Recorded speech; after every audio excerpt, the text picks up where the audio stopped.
안녕하세요. 성상케미TV입니다. 자, 이번 영상에선 쿠팡 관련주에 잘 살펴볼 건데요. 벌써 시장에서 쿠팡이 뉴욕시 상장하는 건 다 알려져 있죠. 그와 관련해서 동방, KTH 같은 종목들이 상한가를 가면서 강한 모습을 보이고 있습니다. 이 쿠팡이 오늘 뉴욕 증시 상장 공식화를 했죠. 기업 가치가 거의 32조 원에 달하는 결국 될 걸로 예상되고 있습니다. 이제 미국 증권거래위원회 SEC에 클래스 A 보통주 상장을 위한 신고서를 제출했다고 이제 10일 밝혔는데요. 클래스 A 보통주는 보통 주당 한 표의 의결권이 부여되는 걸로 알려져 있습니다. 아직 수량하고 공모가격 범위는 결정되지 않았다고 하네요. 이 기업 공개를 국내에서는 아직 신고서가 제출되지 않을 예정이라고 이제 쿠팡 관계자가 말했고요. 이 쿠팡이 상장함으로 인해서 이제 수혜가 되는 종목들이 몇 군 종목 있는데 하나가 동방이고 하나 KTH인데 벌써 이 종목들은 꽤 많이 핫해서 많이 올라가 있고 아직 그 관련한 주식들 중에 크게 급등하지 않거나 좀 괜찮은 위치에 있는 종목들인데 쿠팡의 이런 결제 시스템에 관련된 종목들이죠. 한 종목은 다날이고 하나는 갤럭시아 모니터입니다. 이게 관련돼 있다 그래서 뭐 바로 이 종목들이 꼭 올라간다거나 뭐 상한가를 간다거나 급등한다는 이런 뜻은 아니고요. 단지 쿠팡의 이 결제 시스템으로 관련된 종목들이기 때문에 어떤 그 대응법, 그러니까 어느 위치에 와 있고 또 어떻게 대응하는 것이 좋은가 이렇게 한번 살펴보는 시간을 가지려고 들고 와봤습니다. 먼저 투자에 관한 모든 책임은 본인에게 있고요. 저희 성상개미TV는 절대로 따로 유료 기획만 운영하지 않아요. 사칭에 주의하시고요. 궁금하신 종목 있으면 댓글 아무거나 남겨주세요. 모든 정보는 무료이고요. 구독과 좋아요, 알림 설정 해주시면 영상이 새로 업데이트 될 때마다 빠르게 또 받아보실 수 있는 장점이 있습니다. 자, 첫 번째로 살펴볼 종목이 다날이에요. 다날은 전자결제 서비스 관련주죠. 특히 휴대폰 결제 서비스를 주로 하고 있는데 이렇게 하는 일을 보면 사업 부분이 커머스 부분, 컨텐츠 부분, 게임 부분, 기타 부분 이렇게 분해있는데 여기에 대한 이 휴대폰 결제 서비스를 주 사업을 하고 있어요. 또 이 휴대폰 결제는 국내뿐만 아니라 해외에서도 결제를 하고 있고 인증 사업을 진행을 하고 있습니다.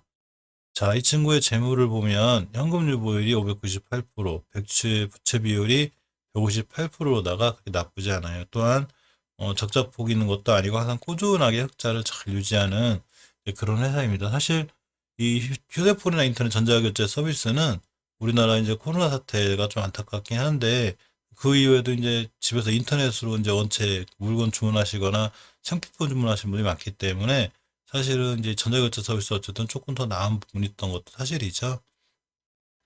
자, 이 다날은 월봉의 추세를 잘 유의있게 볼 필요가 있는데 항상 월봉의 첫 번째 5개월선을 깨끗하게 조정권으로 봐요. 그런데 이 친구가 언제 깼냐면 바로 12월 달에 깼죠. 이렇게 예전에 제가 동영상을 한번 찍은 적이 있어요. 다날을 해서 월봉 5개월선만 이틀하지 않으면 좋은데 월봉 5개월선 이틀하면 경계에 있으시면 있어야 된다고 했었어요. 근데 5개월선 딱 깨가지고 요렇게 10개월선까지 왔는데 10개월선도 깨버려서 굉장히 위험했죠. 근데 이제 마지막으로 이제 120개월선하고 60개월선이 받쳐주고 있는데 이 120개월선을 잘 딛고 일어났습니다. 이 다날은 중요한 변곡점과 지지선이 두 개가 존재해요. 그러니까 이 다날이 꽤 오랫동안 박스권에 갇혀 있었는데 이 다날이 첫 번째로 이 높은 변곡점 중에 하나가 바로 이 자리예요. 이렇게 선을 그어놓으면 이 월봉에서도 이 변곡점이라는 게 그 5개월 선이 이렇게 이제 산같이 볼록했다가 언덕처럼 둥그스러운 부분이 있는데 5개월 선, 즉 5개월 동안 평균 가격을 그냥 선으로 그려놨다 생각하기 제일 편해요. 5개월간의 종가를 나누기 5를 해놓은 건데 자 이렇게 5개월 선이 이렇게 왔다 갔다 5로 올라갔다가 떨어졌다 하면서 이렇게 매물대가 쌓이게 되죠. 이 변곡점이 있고 사실 매물대라고 해석하시는 게 제일 좋은데 이 매물대를 돌파하는 적은 딱 한 번 있었어요. 자 이때 20년도 9월 달에 돌파하게 됩니다. 이 친구는 윗꼬리가 특징이에요. 이 매물대를 이때도 돌파하고 16년도 7월 달 또 17년도 12월 항상 돌파했다가 이렇게 꼬리 박고 쭉 떨어져요. 자 그러면서 이제 5개월 선을 이탈을 했는데 5개월 선 이탈했다가 지금 120개월 맞고 딱 돌아가는 중입니다. 일단 상황은 추세는 다시 조정 거치고 살아나는 분위기죠.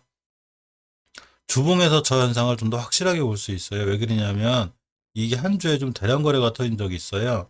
자 이렇게 잔잔하던 주식이 조용하던 주식이 엄청 조용했었죠. 그때 조용하던 주식이 언제부턴가 대량 거래가 들어오기 시작합니다. 거래량과 거래대금이 변했죠. 그러다가 이때 20년도 8월 달에 엄청난 대량 거래로다가 앞에 있는 모든 물량을 다 잡아먹었어요. 그러면서 이제 한번 업그레이드가 돼요. 가격이 단알이. 어떻게 업그레이드가 되냐면 요렇게 그 앞에 있는 선을 하나 거놓으면 이 친구가 꽤 오랫동안 이제 이 가격대가 보통 4,100원, 4,200원 이때가 돼요. 이 4,100원, 4,200원을 꽤 오랫동안 못 들었었어요. 18년도 9월 달부터 무너지기 시작해서 18년도 9월, 19년도 9월, 20년도 9월, 20년도 9월 이렇게 오랫동안 못 들었었는데 이 자리를 이제 드디어 뚫었습니다. 이렇게 18년도 가격을 뚫어서 이 자리 밑에 늘 이제 떨어지면 안 되는 가장 큰 이유가 이 못 들었던 이 자리를 이렇게 주봉에서 한 주에 대량 거래를 싣고 들어왔죠. 누군가 물량을 싣고 들어온 건데 이 밑으로 떨어진다는 얘기는 이게 아주 무의미해지는 거죠. 이 대량 거래가. 그러니까 이 대량 거래 들어온 세력 주포들이 나 이제 이 밑으로 안 갈 거야. 다시 작업하기 힘들어. 하고서 다 잡아놨는데 밑으로 다시 내려온다. 물론 내려올 수도 있죠. 내려오게 되면 이 대량 거래 의미가 없어지고 다시 시작이죠. 근데 이제 이렇게 뚫어놓고 여기까지 떨어져서 돌아 나갔다는 얘기를 이 밑으로 되도록이면 안 깨려는 어떤 의지 같은 게 보이는 거죠. 이 현상을 끌고 일봉에서 보면 아주 간단해지는데 바로 그날이 저가예요. 따라서 이 주식을 할 때 절대 일봉만 보고 모든 걸 판단하시면 안 돼요. 사실 일봉에서 저 자리가 중요한 의미를 갖는 건 이렇게 거놓으시면 이때 변곡점이 되거든요. 그래서 차트를 볼 때는 이렇게 보시는 게 아니라 쫙 축져놓고 보는 거예요. 그러면 뭐 앞전에 중요한 변곡점 이 자리를 뚫어놨다는 얘기죠. 이때 대량 거래를 싣고서. 근데 이게 일봉에서만 보면 너무 힘드니까 이 상황 끌고 주봉으로 오시는 게 중요해요. 그래서 주봉에서 보시면 아주 확연히 드러나죠. 이 앞에 그동안 오랫동안 못 들었던 자리를 누군가가 많은 거래량 있고 거래 대금 있고 돈이죠. 물론 거래량과 거래 대금이 항상 일치하진 않아요. 이제 금액이 있으니까 어떤 주식은 10,000원짜리가 있고 4,000원짜리가 있으니까. 그렇지만 어쨌거나 이게 엄청난 거래량을 싣고 뚫어놨는데 이 자리 밑으로 떨어지지 않아야 되겠죠. 그래서 이 상황을 끌고 일봉으로 오면 그 가격대가 바로 딱이 저가가 돼요. 자, 그러면서 황금일선을 돌파해 줬습니다. 강하게 2월 8일 날 안착도 안 하고서 그냥 60일선까지 또 뚫어졌죠. 자, 이 친구가 이제 저런 이슈로 인해서 올라갈지 안 올라갈지 모르지만 철저하게 대응을 해보면 이런 거죠. 일단 60일선 뚫었으니까 60선 깨지 않는 게 중요해요. 자, 떠서 출발하더라도 이 60일선을 저점, 여기 꼬리 다는 식으로 꼬리만 달아서 돌아 나가주면 신규 매수 타이밍이 되고 깨면 손절. 만약에 밑에서 출발하게 되면 황금일선까지 침착하게 기다렸다가 다시 재매수하시는 게 좋겠죠. 월봉에서 보시면 5개월선 회복했다 하더라도 이번 달 거래일이 10일 정도 남았기 때문에 다시 한번 밀릴 수도 있고 10개월선을 지지할 수 있는 여러 가지 상황이 돼요. 따라서 쿠팡에 저런 이슈가 있다고 그래도 이슈는 그냥 참고 정도만 하시고 저런 뉴스가 있겠구나 하고 참고 정도 하시고 21선이나 5일선까지 밀렸을 때 다시 이렇게 눌림목, 그러니까 쫓아가 사지 말고, 주식은 쫓아가 사게 되면 반드시 물리게 돼 있어요. 그러니까 쫓아가 사지 말고 눌림목 줄 때 음봉으로 한두 번 떨어지고 돌아 나갈 때 매수하시는 게 제일 좋고요. 또 하나 이렇게 보시면 이제 이 월봉에서만 변곡점이 있는 게 아니라 더 중요한 변곡점은 가깝게 잡는 일봉에 있는 거죠. 자, 일봉에서 보면 이때 20년도 11월 달에 형성된 5일선에 대한 변곡점이 있어요. 이 가격이 바로 5,300원인데 5,300원대에 뚫는 여부가 굉장히 중요해요. 물론 5,300원 위에서 출발해서 어떤 상황이든 있을 수 있으니까 예상을 하는 거죠. 이 위에서 출발해서 이 자리가 새로운 지지선이 되면 이 자리는 이제 지지선으로 바뀌게 되고 저항선이 아니라 지지선이 되게 돼요. 하지만 어쨌거나 여기서 낮게 출발하거나 또 이 근처에서 출발하게 된다면 결국 저 5일선을 맞고 떨어질 확률이 굉장히 커요. 여기서 참 싸움이 아마 치열할 거예요. 왜냐하면 누군가는 여기서 물렸을 테고 이 자리만 알아. 난 팔 거다. 난 빠져나갈 거야. 이런 분들이 있기 때문에 꼭 그분들 때문이 아니더라도 이 매물대 때문에라도 여기는 이 가격을 맞고 떨어질 확률이 있죠. 하지만 뚫어주고 안착하면 새로운 큰 상승이 보여지고 전고점까지 바라볼 수 있어요. 단알의 전고점은 6,000원대죠. 이 친구는 원체 꼬리가 길어서 특히 요주의 종목이에요. 제가 꼬리 다는 종목들을 많이 봤는데 특히 단알은 굉장히 심한 편이고 이런 꼬리들을 많이 다는 편입니다. 그래서 이 자리, 즉 5,300원, 200원 이 자리의 돌파 여부에 따라서 더 크게 상승할 수 있느냐 없느냐 결정되고요. 전일수 때문에 뜰지 안 뜰지 날아갈지는 모르죠. 그렇지만 주식은 철저하게 너무 높이 떠서 올라갈 때 쫓아가지 말고 일단 높이 뜨면 내비두세요. 그냥 올라가는구나. 그럼 자기가 알아서 눌러주고 눌림목 들어오고 살줄이 다 주니까 주식은 천천히 편하게 조급하지 않게 사는 게 무엇보다 중요하다고 볼 수 있습니다. 자, 다음은 갤럭시 하모니터를 볼게요. 갤럭시 하모니터를 역시 하는 일을 보면 HTS는 우리에게 많은 걸 보여주죠. HTS 하나만 능숙하게 다뤄도 실력이 많이 들어요. 자, HTS 상의 갤럭시 하모니터의 이 회사의 상황을 보면 이 동사의 사업은 전자결제 사업부가 정확히 명시가 되어 있죠. 오토 사업 부분, 또 기타 사업부로 분류가 되어 있는데 이 전자결제 사업 부분에 특히 신경을 써야 되는데 휴대폰 수학 결제, 신용카드 결제, 계좌이체 등 주 업무를 하고 있습니다. 따라서 이 회사도 전자결제 서비스 업체로서 이렇게 자리를 잡고 있는 업체죠. 이 월봉의 차트를 보면 이 친구는 이제 그 한 번 바닥을 탈출했었어요. 이렇게 보시면 3월 달에 코로나 사태 이때 많이 무너졌다가 저가인 1,600원부터 고가인 5,800원까지 이렇게 5,800원 넘죠 이게 얼마냐 고가 맞네 5,890원까지 이렇게 크게 한번 상승을 했다가 조정이 들어왔죠. 근데 조정이 폭이 너무 세서 깜짝 놀랐습니다. 자 이렇게 올라갔다가 조정이 들어왔는데 최초의 5개월선 깰 때 굉장히 위험하죠. 그래서 쭉 무너졌습니다.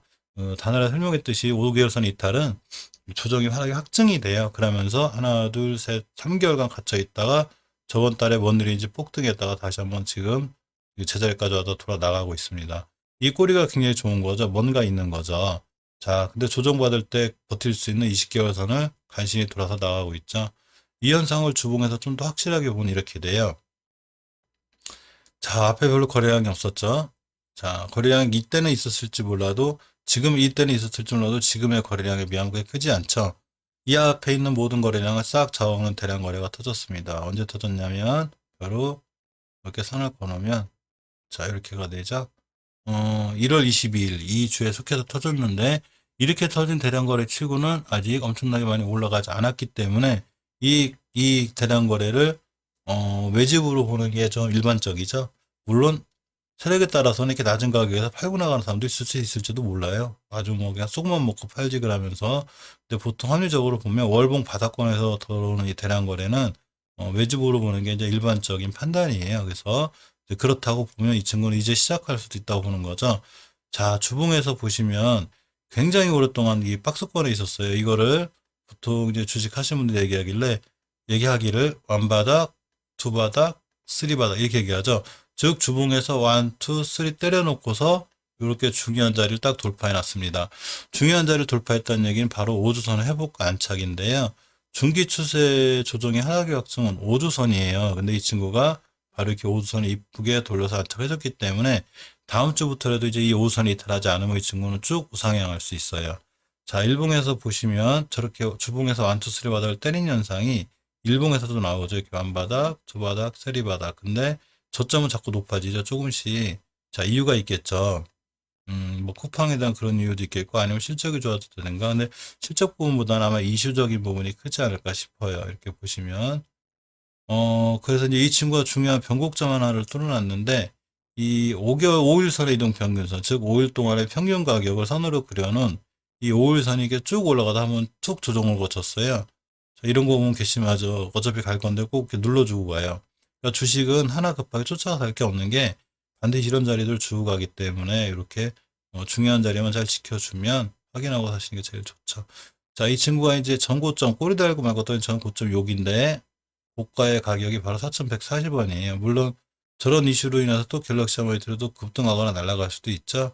그렇지만 그럴 때 쫓아가 사지 말고 이 친구가 다시 한번 5일선까지 떨어진다든가 5일선과 11선 사이에 음봉으로 눌림목을 주면 그때 매수해도 하나도 늦지 않고 주봉에서 이렇게 이제 올라가 있기 때문에 주봉이 따라 올라갈 거예요.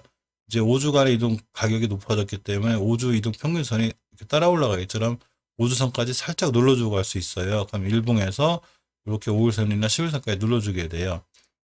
어떤 이슈로 해서 만약 급등한다 하더라도 가만히 내비두시면 이 종목도 자기가 알아서 순간 조정이라는 게 들어오고 눌림목도 주게 되고 살 기회를 주게 되니까 그냥 관종에 넣어놨다가 벌써 이렇게 대량 거래를 한번 시원한 종목들은 반드시 또 한 번 시세를 줄 확률이 있는 게 주식시장의 어떤 정설이죠. 그러니까 이 시세를 준 종목을 가만히 잘 보고 있다가 이렇게 눌림목 줄 때 매수하시면 꼭 쿠팡 관련 이슈가 아니래도 이 갤럭시와 모니터리의 위치는 상당히 좋고 또 월봉에서 이렇게 대량 거래가 터진 부분은 조금 관심을 갖고 봐야 되는 그런 종목들입니다. 이 갤럭시 머지 재무 한번 잠깐 볼까요? 단날은 봤으니까 재무가 좋아야 튼튼하게 믿고 갈 수 있는 주식이 되기 때문에 자, 현금 유보율이 419%, 부채 비율이 174%로 그렇게 나쁘지 않고요.